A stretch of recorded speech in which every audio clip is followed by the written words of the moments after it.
नमस्कार, आप देख रहे हैं रिपब्लिक भारत और मैं हूं आपके साथ गायत्री शर्मा। सुमित शिखा भी इस बुलेटिन में मौजूद हैं। ल्यूमिनस स्टूडियो में आप सभी का बहुत बहुत स्वागत है। दोपहर के 1 बज चुके हैं, लेकिन शुरुआत करेंगे इस वक्त की बड़ी खबर के साथ। और बड़ी खबर है कि अरविंद केजरीवाल, दिल्ली के मुख्यमंत्री अरविंद केजरीवाल हनुमान मंदिर पहुंचे, जहां उन्होंने पूजा अर्चना की। चुनाव प्रचार से पहले उन्होंने हनुमान मंदिर में की पूजा अर्चना। ये बड़ी खबर आपको बता दें, अरविंद केजरीवाल दिल्ली के मुख्यमंत्री, जिनको कल अंतरिम जमानत मिली है और आज प्रचार में जुट जाएंगे। लेकिन इससे पहले कनॉट प्लेस के हनुमान मंदिर पहुंचे अरविंद केजरीवाल। चुनाव प्रचार से पहले हनुमान जी के दर्शन किए, पूजा अर्चना की। थोड़ी देर में प्रेस कॉन्फ्रेंस भी करेंगे। अंतरिम जमानत के बाद प्रचार का आज उनका पहला दिन है और तस्वीरें हम आपको दिखा रहे हैं। भगवंत मान भी उस दौरान मौजूद नजर आए जब हनुमान मंदिर में दर्शन के लिए गए थे अरविंद केजरीवाल। तो उधर लगातार शराब घोटाला मामले में बीजेपी अरविंद केजरीवाल को घेर रही है, कह रही है कि ऐसे कौन जमानत लेता है। अरविंद केजरीवाल, जिनको कल अंतरिम जमानत मिली है और अब वो आज से चुनाव प्रचार में जुट जाएंगे। 39 दिन बाद उन्हें जमानत मिली है गिरफ्तारी के बाद और अब वो जुट गए हैं चुनाव प्रचार में। तो देखिए किस तरीके से पूजा अर्चना की है। अब चुनावी मैदान में अरविंद केजरीवाल उतर चुके हैं। 1 बजे प्रेस कॉन्फ्रेंस भी वो करने वाले थे। आपको बता दें कि दिल्ली की जनता इस पर क्या कुछ सोचती है, आइए दिखाते हैं आपको। जेल का ताला टूट गया, केजरीवाल छूट गया। दिल्ली की 7 सीट और पंजाब की 13 सीट अरविंद केजरीवाल जीतने वाले हैं। उन्होंने जो शिक्षा की क्रांति जगाई है, शिक्षा और स्वास्थ्य जनता की मूलभूत आवश्यकता है।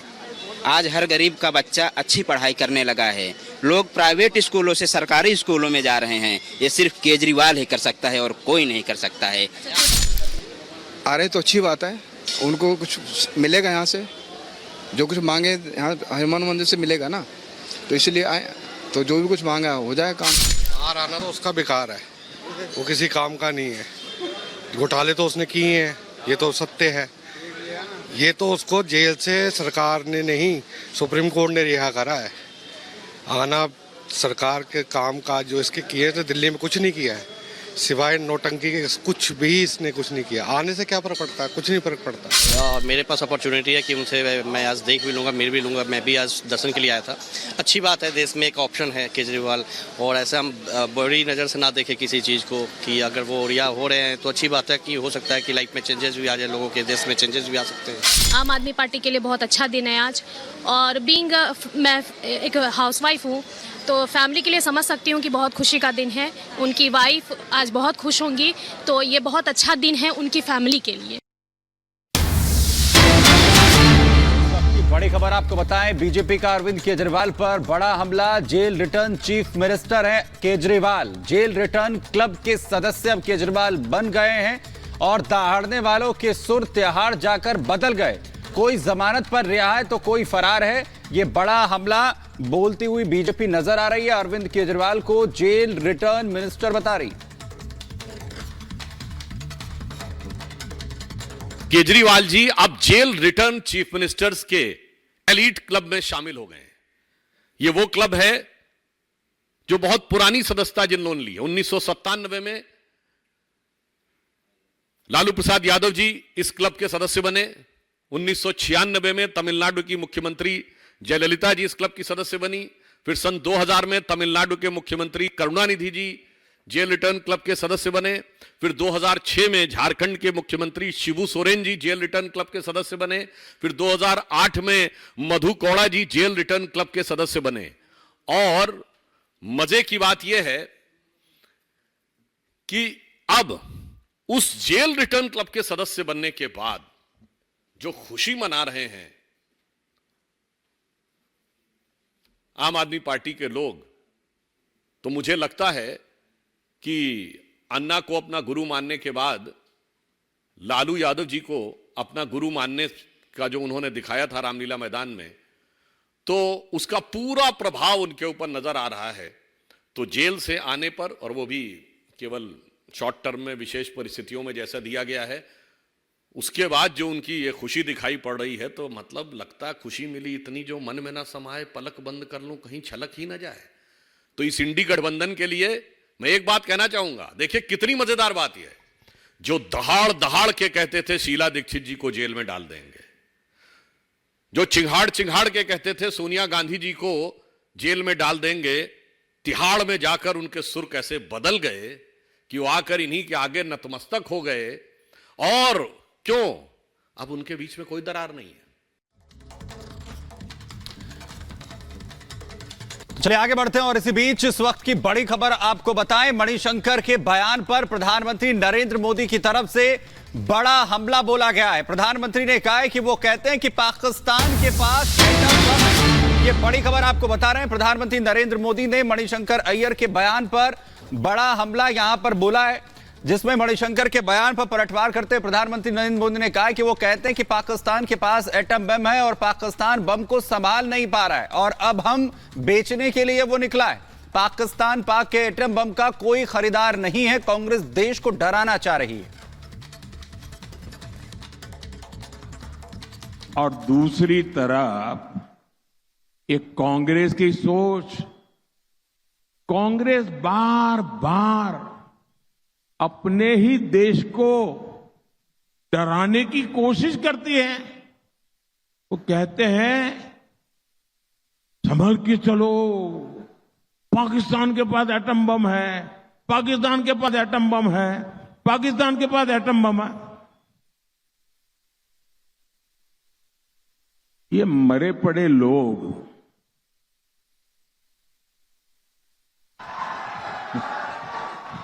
ये देश के मन को भी मार रहे हैं जी। और कांग्रेस का हमेशा ऐसा ही रवैया है। ये जो पाकिस्तान के बम बम बम की बातें करते हैं ना, आज तो पाकिस्तान का हालात ये है कि इन बम को संभालना कहां, वो भी उसके बस का रोग नहीं है। अब तो वो बम बेचने के लिए निकले हैं। कोई खरीदने वाला मिल जाए और लोगों को मालूम है क्वालिटी में सब नहीं है, वो माल भी बिकता नहीं है।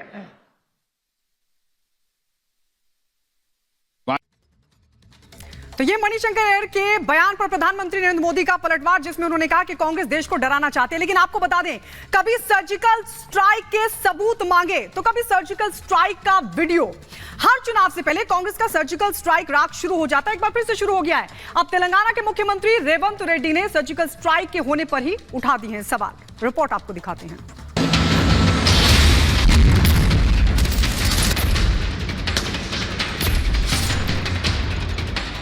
सर्जिकल स्ट्राइक की बात करते हैं कि हमने इतने लोग मार गिराए, लेकिन प्रमाण कुछ नहीं।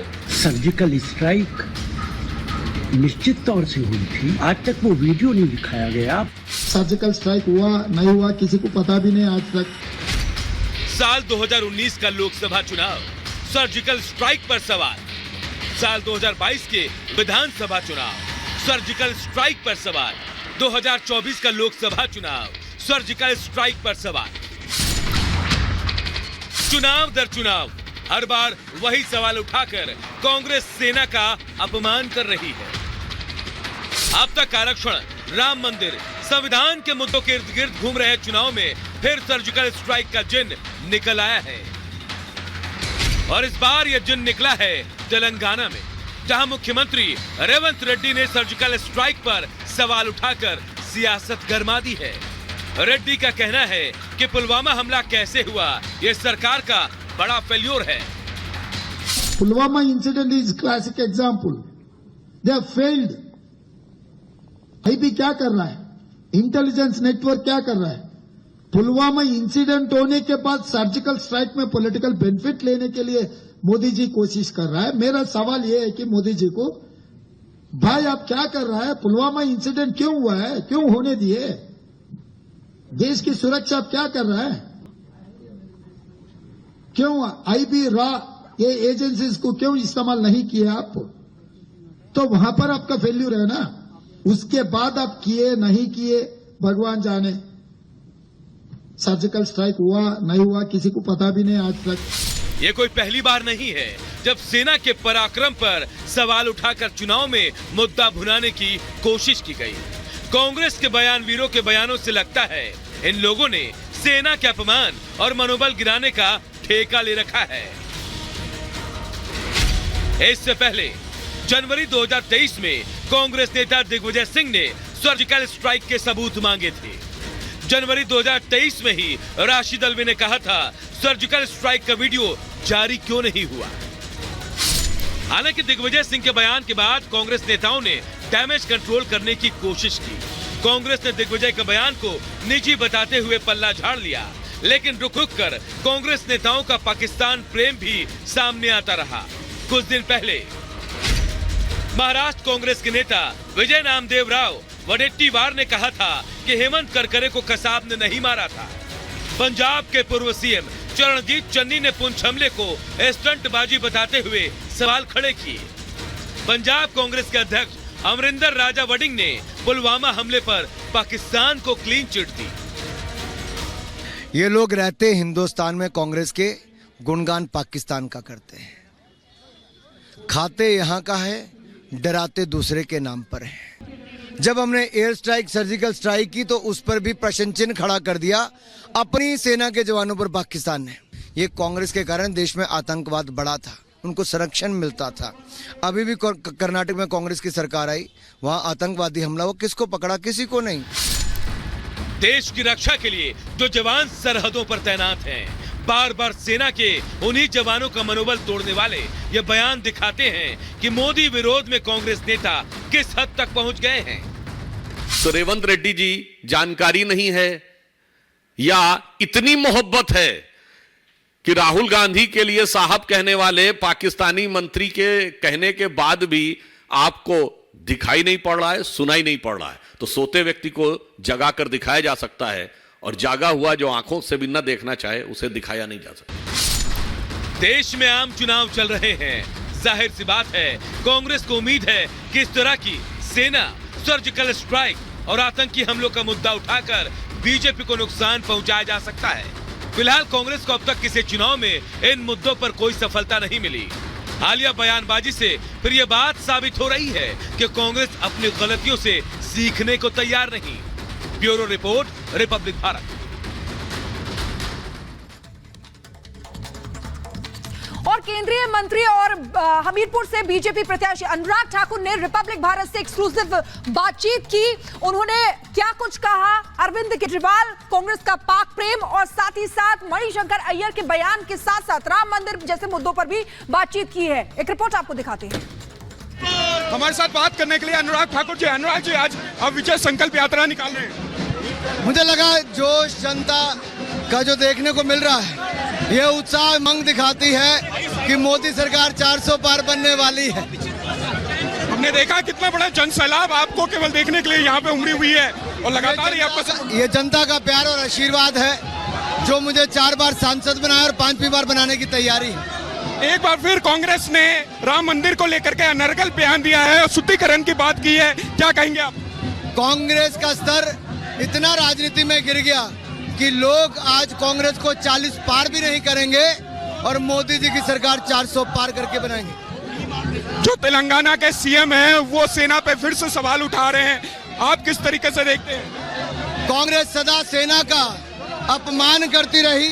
ये हिंदुस्तान को ना तब मंजूर था ना आज मंजूर है। भ्रष्टाचार कांग्रेस करती रही तो रक्षा सौदों में, और अब हमारी सेना को भी और कमजोर करने का प्रयास कर रही। जो सेना आज इतनी मजबूत है, मुंह तोड़ जवाब पाकिस्तान और चीन दोनों को देती है। कांग्रेस का पाकिस्तान प्रेम, एक बार मैं फिर से पूछना चाहता हूँ, जिस तरीके से बयानबाजी हो रही है तो कांग्रेस का पाकिस्तान प्रेम दिख रहा है। ये स्पष्ट दिखता है कि पाकिस्तान का हाथ कांग्रेस का साथ।